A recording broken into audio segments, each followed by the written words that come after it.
तो मेरे नबी ने फरमाया अल महदी मिन्नी, महदी मेरी औलाद से होगा।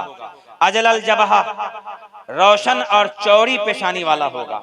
अखनल अनफ, ऊंची लंबी नाक वाला होगा। यमलउल अर्द क़िस्तम व अदला, पूरी दुनिया की जमीन को अदल व इंसाफ से भर देगा। जैसे उस वक्त दुनिया जुल्म और तअद्दी से भरी हुई होगी, दुनिया में जुल्म भरा हुआ होगा, ईमान वाले मारे जाएंगे, काटे जाएंगे। जुल्म जब इंतहा को पहुंच जाएगा तो मेरा बेटा दुनिया में आएगा, नाम उसका मेहदी होगा। पूरी दुनिया में वो हुकूमत करेगा। वह यमलिकु सबअ सिनीन, और वो 7 साल तक पूरी दुनिया में बादशाही करेगा। कोई दुनिया की ज़मीन ऐसी न होगी जो मेरे बेटे मेहदी की हुकूमत से खाली हो। अमेरिका भी, लंदन भी, हिंदुस्तान भी, कायनात की पूरी ज़मीन पर मेरे बेटे मेहदी का सिक्का चलेगा। वो जब दुनिया में आएंगे तो पूरी दुनिया के औलिया यहाँ अपने अपनी जगह को छोड़कर निकलेंगे। कोई हिंदुस्तान में होंगे, कोई इराक में होंगे, कोई फिलिस्तीन में होंगे, कोई चाइना में होंगे, कोई जापान में। सारे औलिया अपने अपने मुल्क से निकलेंगे, इमाम महदी के पास जाएंगे मक्कतुल मुकर्रमा में, और वहीं उनके हाथ पे बैत करेंगे कि इस्लाम के नाम पर जीना है, इस्लाम के नाम पे मरना है। सभी लोग जीने और मरने की कसम खाएंगे, आपके हाथ पे मुरीद होंगे। फिर वो लश्कर जर्रार तैयार करेंगे और पूरी दुनिया के अंदर आपकी हुकूमत कायम हो जाएगी। न कोई समंदर बाकी होगा, न कोई दरिया बाकी होगा, न जमीन का कोई हिस्सा और चप्पा बाकी होगा। सिक्का उनके नाम का छपेगा। पूरी दुनिया में एक ही सिक्का चलेगा जो आपके नाम का सिक्का होगा। बाजार उनके नाम का होगा, दुनिया में उनका ही सिक्का चलेगा। तो आला हजरत से सवाल किया गया कि क़यामत से पहले पहले इमाम महदी आएंगे, अल्लाह ताला उन्हें गौसे आज़म बनाएगा, गौसियत कुबरा के मकाम पर फायज फरमाएगा। तो सिक्का उनके नाम का होगा, बाजार उनके नाम का होगा।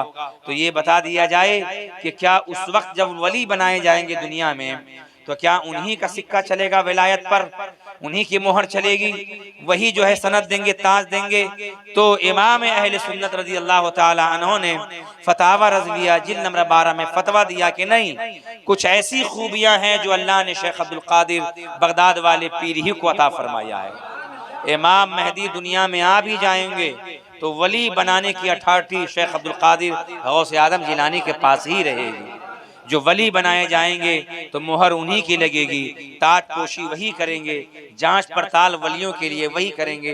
ये खास ऐसी खूबी है कि क़यामत तक गौसे आज़म के पास ही वो खूबी बाकी रहेगी। अच्छा, ये है कमाल गौसे आज़म का। इतने बड़े वली आएंगे फिर भी आप माजूल नहीं किए जाएंगे। जैसे कोई किसी पोस्ट पर हो, जब बुरा हो जाता है तो रिटायर हो जाता है। कोई कमिश्नर हो, एसपी हो, कलेक्टर हो, जब उनका डेट उनकी जो होती है पूरी हो जाती है, तारीख, बूढ़े हो जाते हैं, तो उनकी जगह दूसरे आदमी उनकी पोस्ट पे आ जाते हैं। कमिश्नर बदल जाता है बुढ़ापे में, एसपी बदल जाता है, उनकी जगह पावर किसी दूसरे को मिल जाता है। बगर गौसे आदम पीर मां पीर जहां गौसुस सकलैन करीम तरफ़ैन का आलम यह हालात कहते हैं, सूरज अगलों के चमकते थे चमक कर डूबे, उफ़क़े नूर पे है मेहर हमेशा तेरा। यानी गौसे आदम कोई वली आए तो आकर चमके, वक्त पूरा हुआ दूसरे वली आ गए वो चमके।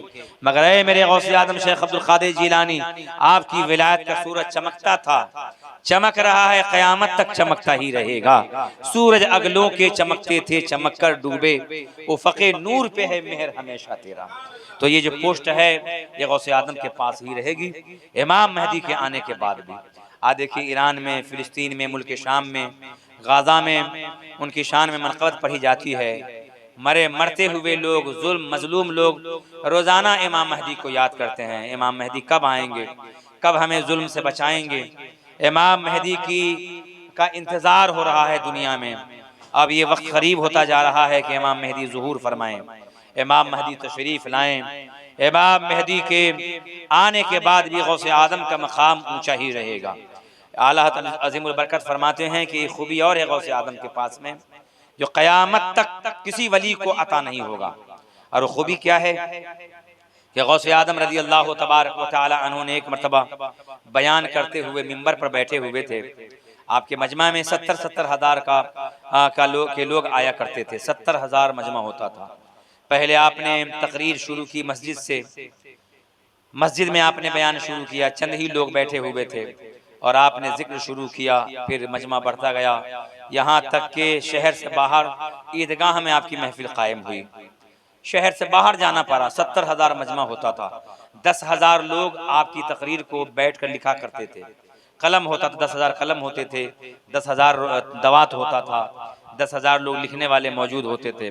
गौसे आदम जब तकरीर करते थे तो बगदाद वाले भी सुनते थे। दुनिया भर के हर वली, कोई चाइना में हो, जापान में हो, कहीं भी हो, तो गौसे आदम की आवाज़ उनको उनके मुल्क में आती थी। वो अपने मुल्क में बैठे हुए गौसे आदम के बयान को लिखते भी थे। जब दूसरे मुल्क वाले वली अपनी कापी को बगदाद वाले वलियों से मिलाते थे तो एक ज़बर ज़ेर का फ़र्क नहीं होता था। औलिया अल्लाह अपने अपने मुल्क में रहकर ही गौसे आदम के जिक्र को, बयान को सुना करते थे।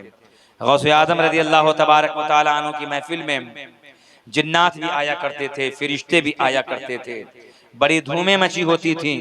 गौसे आदम रज़ी अल्लाह तबारक व तआला अन्हु एक मरतबा मिंबर पे जलवा फरमा है।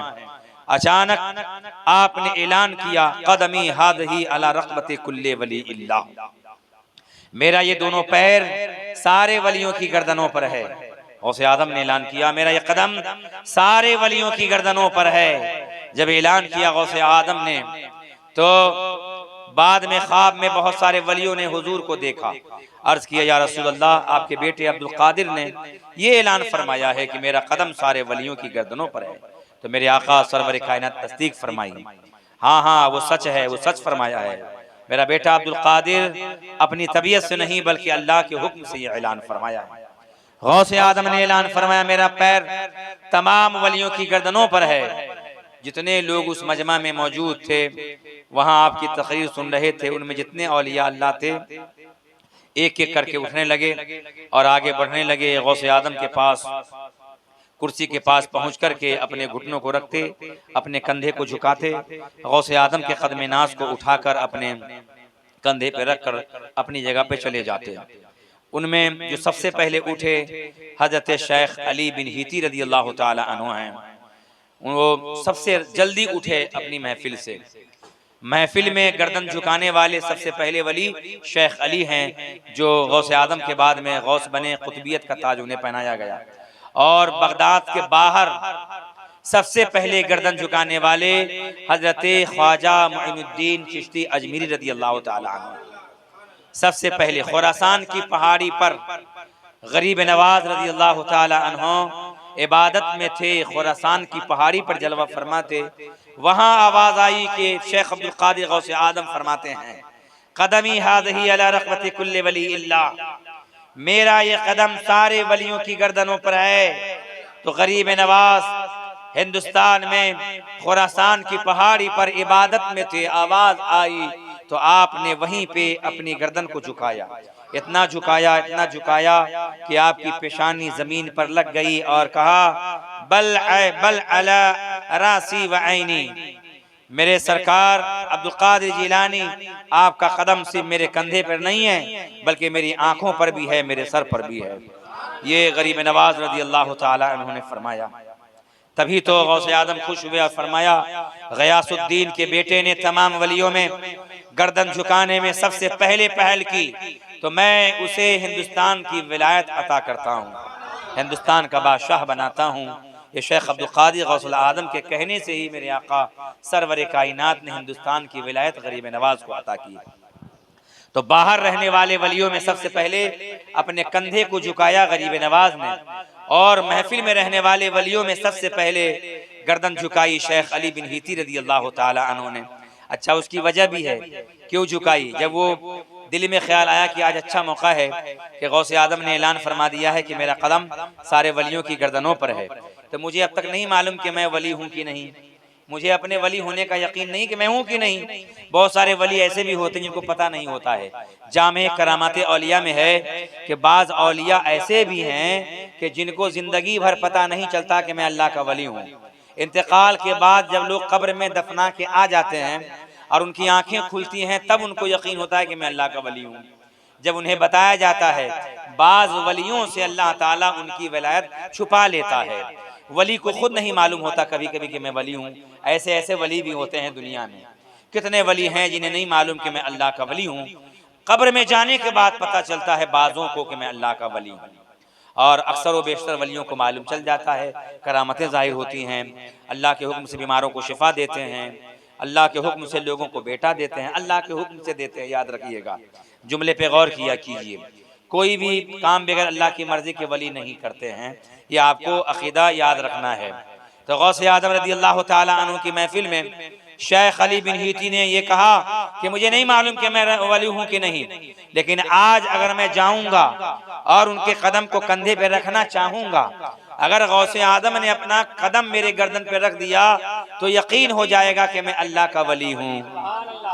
क्योंकि ये नहीं फरमाया है कि सारे ईमान वालों पे मेरा कदम है, नहीं, बल्कि सिर्फ वलियों के बारे में हुजूर ने फरमाया गौसे कि मेरा कदम सारे वलियों के कदम पर है। जब वो गए सबसे पहले दौड़कर कुर्सी के पास बैठ गए और कंधे को झुकाया, दोनों कदम को उठाया, अपने कंधे पर रखा, वापसी पर झूमते हुए आए और झूमते झूमते गोया ये कहने लगे कि अली, अब तक तुम्हें नहीं मालूम था कि तू वली है कि नहीं, लेकिन गौसे आदम के कदम ने फैसला कर दिया कि तू भी वली है, तू भी वली है। जितने वली थे बारी बारी अपने कंधे को झुकाते गए, कदम गौसे आदम को रखते गए। दुनिया में जहां जहां वली थे सबने अपनी गर्दनें खम की। बहुत सारे औलिया अल्लाह समंदर के पानी के नीचे रहते हैं और अल्लाह की बंदगी करते हैं। साहिबे बहतुल असरार लिखते हैं, समंदर के पानी के अंदर रहने वाले वलियों ने समंदर के अंदर से ही अपनी गर्दन को झुका दिया। और 17 औलिया जो खाना काबा का तवाफ कर रहे थे, हिजाज मुकद्दस में थे, मक्का शरीफ में थे, मदीना शरीफ में थे, 13 या 17 लोग खाना काबा का तवाफ कर रहे थे।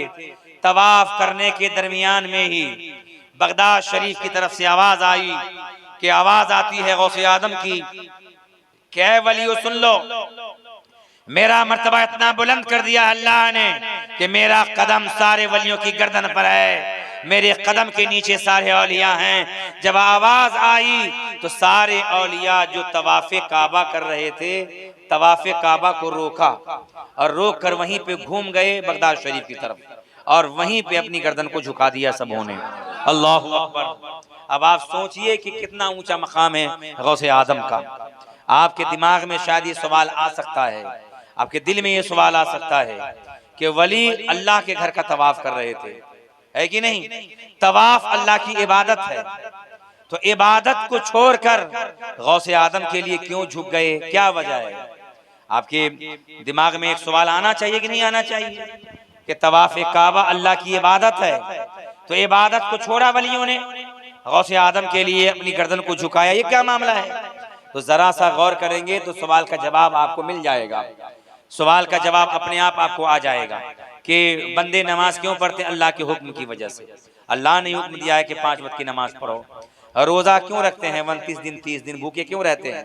क्योंकि रब का हुक्म है कि 11 महीने खूब खाए दिनों में, तो 1 महीना मेरे लिए दिन में भूखे रहो, ये रब का हुक्म है, इसलिए हम रोजा रखते हैं। बंदे हज क्यों करते हैं? अल्लाह का हुक्म है कि अल्लाह ने माल दिया है तो हज करो, जिंदगी में 1 मरतबा साहिब माल पर हज करना फर्ज है। अभी बाबू भाई अल्लाह इनके हज को कबूल फरमाए, इस साल हज पर गए थे, अल्लाह मुबारक करे, इस सात को कबूल फरमाए, मौला अपनी रहमत से इनके हज को मबरूर बनाए।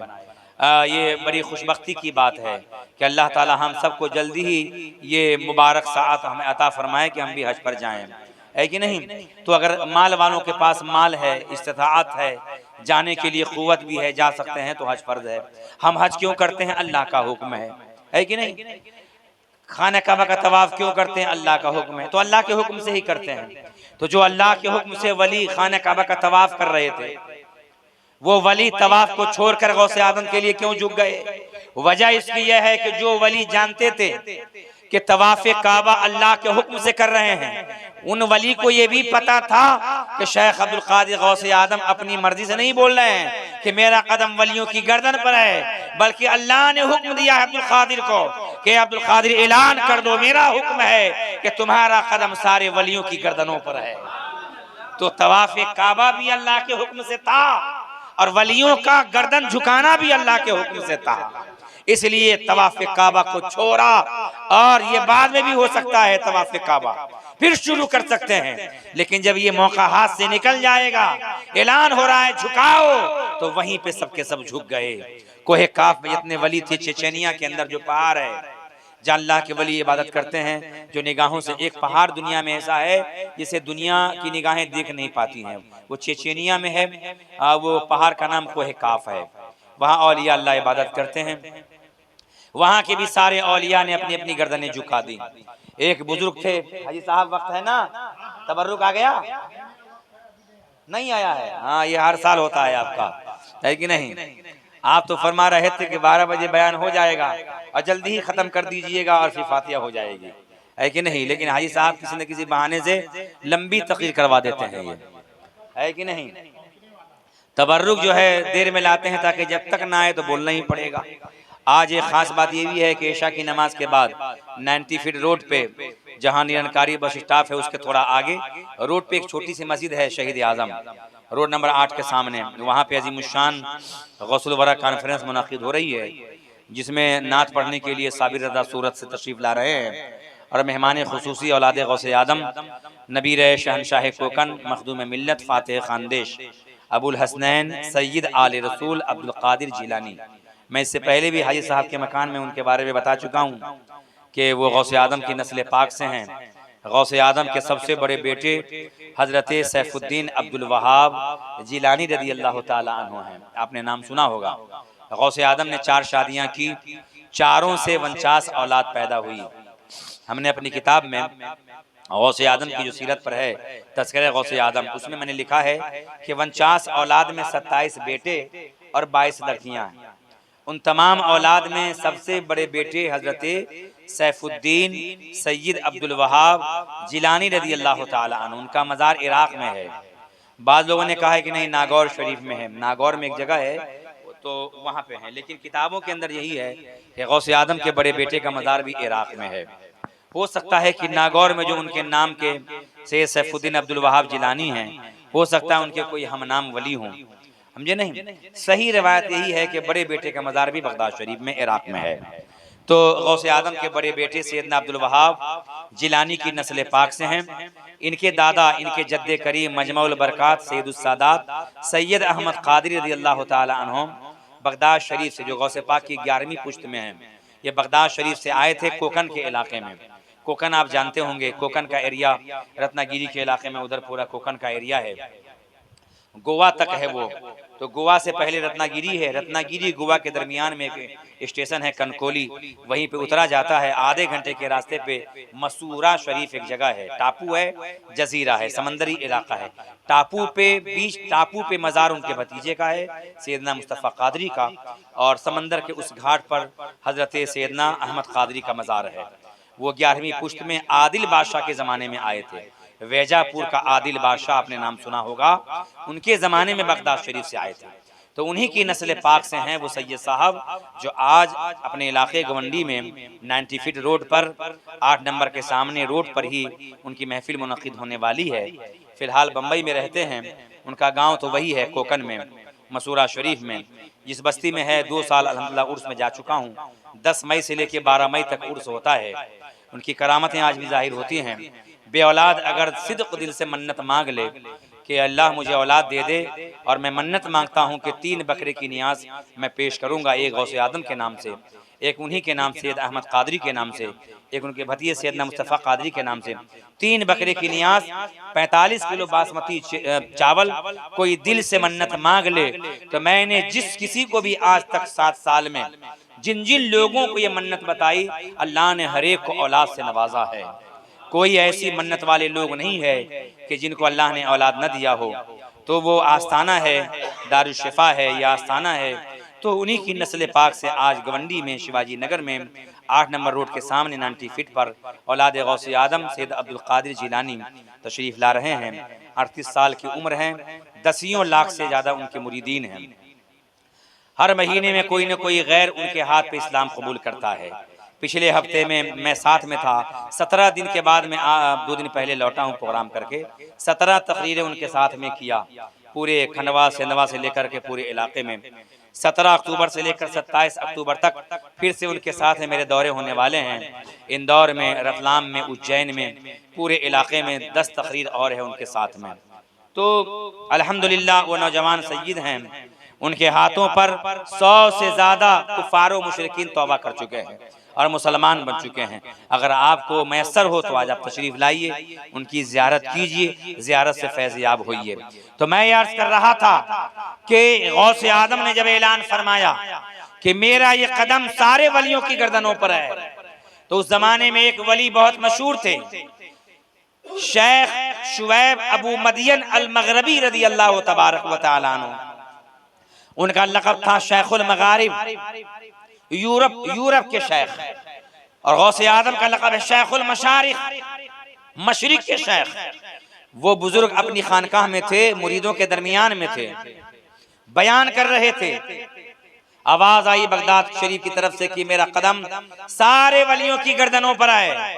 तो शेख शुएब अबू मदियन अल मगरबी रज़ी अल्लाह तआला अन्हु ने अपनी खानकाह में मुरीदों के दरमियान में अपने बयान को छोड़ा और वहीं पे झुक गए, वहीं पे बगदाद शरीफ की तरफ झुक गए, कंधे को बिछा दिया और उसके पहले फरमाया अल्लाहुम्मा इन्नी उशहिदुका व उशहिदु मलाइकतका क़द समिअना व अताना।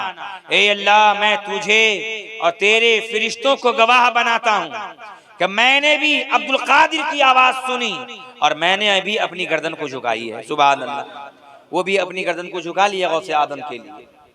ये रुतबा ऐसा रुतबा है कि अल्लाह ने किसी वली को अता नहीं किया। आज तक नहीं सुना गया कि किसी वली ने ऐसा जुमला कहा, किसी ने ये नहीं कहा। गौसे आदम रज़ी अल्लाह तबारक व तआला अन्हों को अल्लाह ने इतना ऊंचा मकाम अता फरमाया। कोई आपका हम पल्ला नहीं है, कोई आपके बराबर का नहीं है। मैं आपको बताऊं, ऐसे ऐसे वाकयात हैं वलियों के बारे में। आपको मालूम होगा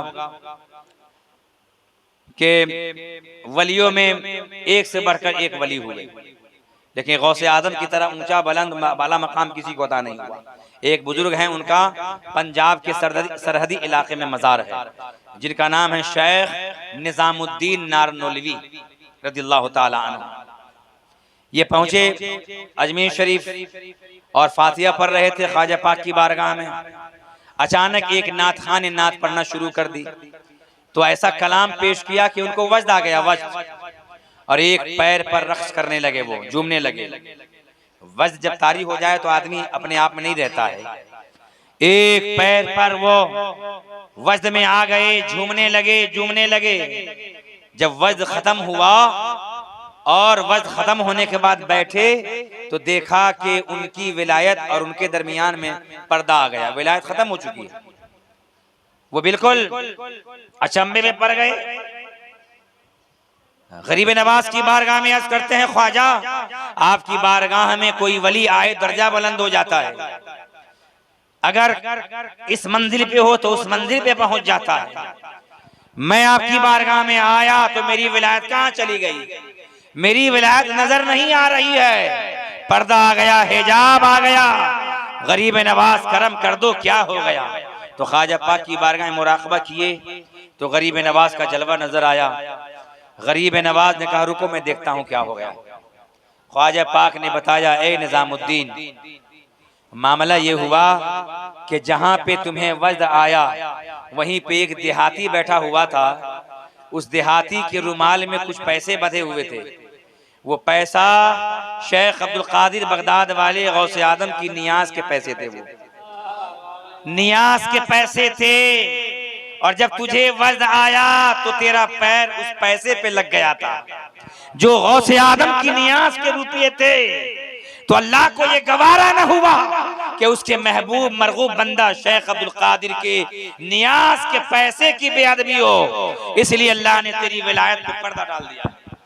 पर्दा डाला। अब लगाइए अंदाजा, आजकल लोग गौस पाक की नियाज खाएंगे और हड्डी में गोश्त लगा ही रहता, उठा के फेंक देते, दूसरा लाओ, दूसरा लाओ। एक दो चावल नहीं, दर्जनों हजारों सैकड़ों चावल गिरे रहते हैं। दस्तरखान क्यों लगाया जाता भाई मालूम है आपको? ताकि कोई दाना गिर जाए तो उठा के खा लीजिए। भाई मतलब क्या दस्तरखान का? सोने वाले बिस्तर पर क्यों नहीं खाते हैं, दरी पे क्यों नहीं खाते हैं? क्योंकि दरी पे पैर रखते हैं, सोते हैं, कोई गंदगी गिरी पड़ी रहती है, उस पे खाएंगे, चावल गिर जाएगा, उठा के नहीं खा पाएंगे। दस्तरखान इसलिए लगाया जाता है ताकि अगर चावल का एक दाना गिर जाए उठा के खा लीजिए। ऐसी ये है हुक्म, ये हुजूर की सुन्नत भी है। हमने रसूलुल्लाह की सुन्नत को छोड़ दिया तो दुनिया में कारे मजल्लत में डूबते जा रहे हैं, जलील होते जा रहे हैं, निकम्मे होते जा रहे हैं, इज्जत खोती जा रही है। मुस्तफा की सुन्नत को अपनाओ, इंशाअल्लाह ताला तुम बुलंद थे बुलंद कर दिए जाओगे। अब अर्ज किया हुजूर अब क्या होगा? जो होना था हो गया। वो पैसे वाला देहाती वहीं बैठा था, क्या माफी का? नहीं। तो हुजूर फी बताइए। तो कहा चूंकि ये मामला बहुत ऊंचे दरबार का है, मैं तो कुछ नहीं कर पाऊंगा। हाँ, मैं अपने पीर की बारगाह में तुम्हारा मामला पेश कर देता हूँ। तो गरीब नवाज ने ख्वाजा शेख उस्मान हरवनी की बारगाह में पेश किया। ख्वाजा उस्मान हरवनी ने कहा यह मामला अब्दुल कादिर गौसे आदम की बारगाह का है, मैं क्या करूं? मैं अपने पीर को कह देता हूँ। तो ख्वाजा उस्मान हरवनी ने अपने पीर से, उन्होंने कहा वो अपने पीर से, यहाँ तक के बढ़ते बढ़ते मामला इमाम हुसैन तक पहुंचा। इमाम हुसैन ने कहा कि मामला मेरे बेटे अब्दुल कादिर का है, मैं क्या करूं? मैं अपने बड़े भाई हसन से कह देता हूं। इमाम हसन ख्याल करते हैं ये मामला मेरे लख्त जिगर अब्दुल कादिर का है, ये मेरे लख्त जिगर अब्दुल कादिर का मामला है। मैं अपने अब्बा हुजूर मौलाए कायनात से कहता हूं, वो कर देंगे। मौला अली शेर खुदा रदियल्लाहु तबारक व तआला अन्हु मामला हुजूर तक पहुंचा देते हैं, मामला हुजूर तक पहुंचता है। तो मेरे आका सरवरे कायनात मफखरे मौजूदा जाने आलम जाने कायनात अपने महबूब मरगूब बेटे शेख अब्दुल कादिर जिलानी से फरमाते, बेटा देखो ऐसा सा हो गया, तेरे नाम के पैसे एक देहाती बांधे रखा था, निजामुद्दीन का पैर पड़ गया तो विलायत पर्दे में आ गई है। तो गौसे आदम ने कहा मैंने तो कुछ नहीं किया है। तो फरमाया बेटे दुआ कर दे उसके लिए, दुआ कर दे फिर से विलायत मिल जाए। तो मेरे आका गौसे आदम ने उधर दुआ की, उधर फौरी तौर पर अजमेर शरीफ में विलायत मिल गई। सुभान अल्लाह, ये गौसे आदम का दर्जा है। नियाज का पैसा कपड़े में बधा हो, एक वली का पैर पड़ गया तो विलायत दब गई, विलायत मानो के छीन गई। जब पैसे का तो फिर इसलिए गौसे आदम के नाम से कोई नियाज बनाया, अदब किया कीजिए। लोग अदब नहीं करते, खाते फेंकते चले जाते, हाथ पूछते हुए निकल जाते। अदब से खाइए, 4 ही लुक़मे खाएंगे, अदब से खाएंगे। अदब नहीं हो पाएगा तो नहीं खाएंगे, 1 लुक़मा खा के चले जाएंगे, मगर अदब करेंगे। यहाँ तक के हयाते आला हजरत में किताब में आखिरी बात पेश करूँ, शायद नियाज आ गई है तो सलाम पढ़ लें। हम नियाज तक हर साल तकरीर करते हैं, नियाज आती है हम खड़े हो जाते सलाम पढ़ने के लिए। अब फिर दोबारा इंशाअल्लाह ताला बात पूरी कर देंगे। कदमी हाजिल रहमत कुल्ले वली अल्लाह वाला, अच्छा पूरी कर दें। अब हाजी साहब अपने यहाँ तकरीर लंबी करवाते हैं, अब दूसरे के यहाँ जाएंगे तो जल्दी खत्म कीजिए, बहुत देर हो गई है कि नहीं? अच्छा कोई बुलाता भी नहीं है, माशाल्लाह क्या बात है। तो मेरे आका मेरे आका गौसे आदम रज़ी अल्लाह तबारक व तआला अन्हु की शान इस तरह बुलंदो बाला है।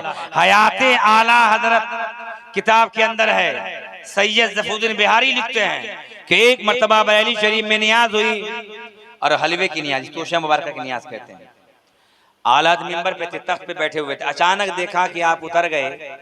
उतरने के बाद में चलकर नहीं, घुटने के बल, जैसे बच्चे नहीं दूध पीते बच्चे चलते हैं, हाथ और घुटने के बल रेंगते, ऐसे आला जो है चलते हुए वहां आए और फर्श पे एक इलायची गिरी हुई थी, इलायची, हरी इलायची, किसी ने नियाज खाकर इलायची फेंक दी थी।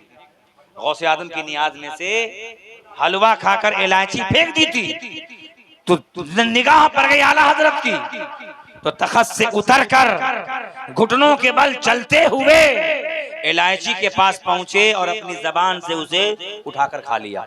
सुभान अल्लाह, ये क्या है? गौसे आदम की नियाज की इलायची थी। ये गौसे आदम की नियाज के तबर्रुक का एक हिस्सा था।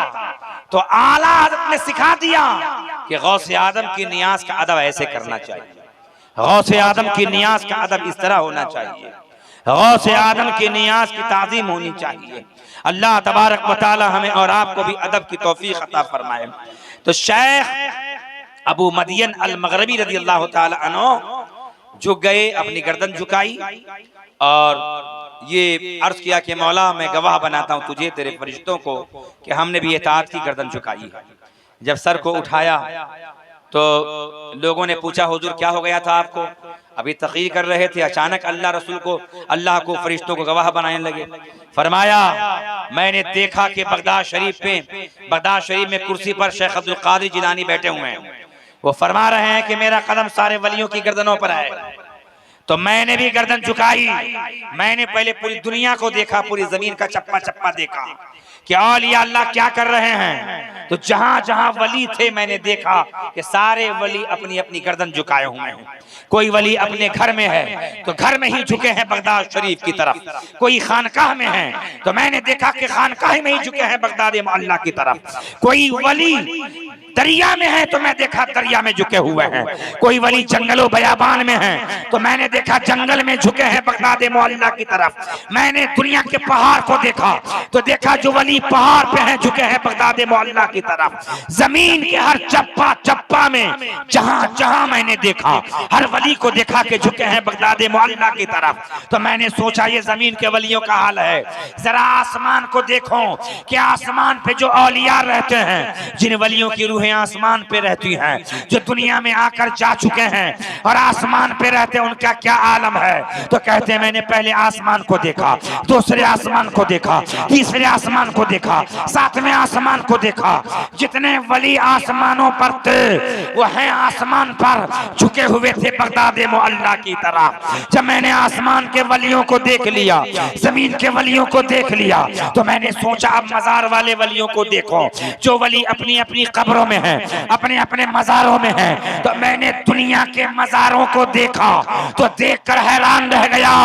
जितने वली मजारों में हैं, अपनी कब्रों में हैं वो अपने मजारों में और झुके हुए हैं बगदाद मोहल्ला की तरफ। उनकी गर्दन झुकी है बगदाद मोहल्ला की तरफ। आला हजरत कहते हैं वाह क्या मर्तबा गौस है, बाला तेरा ऊंचे ऊंचों के सरों से कदम आला तेरा, चल भला क्या कोई जाने के है कैसा तेरा।